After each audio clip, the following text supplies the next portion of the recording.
নমস্কার। কবি নারায়ণ গঙ্গোপাধ্যায়ের লেখা সত্যি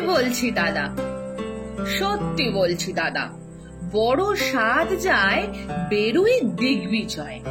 অসনা থাক ভাঙা সাইকেল লয়ে, বৃষ্টি এসেই সব যায় মাটি হয়ে।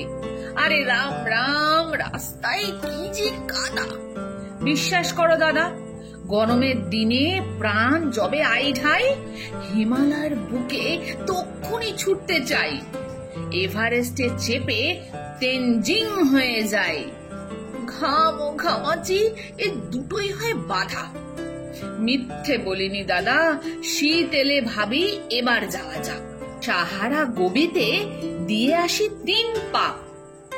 বিষম ঠান্ডা করে দেয় নির্বাক, লেপের তলায় পড়ে থাকি হয়ে হাঁদা। কথাটাই শোনো দাদা, বসন্ত এসে সুরসুরি দিলে গায়ে, রকেটের মতো প্রাণটা উড়তে চায়। ভাবি কি উপায়ে চাঁদটাতে যাওয়া যায়। ঝঞ্ঝাট বাদে শুধু এই বাঁধা ছাদা। কি আর করব দাদা, মনে আশা ছিল হরেক রকম। বরাতের দোষে সকলই জখম, তাই কষে খেয়ে লুচি চমচম সুর সাধি পামা গাধা।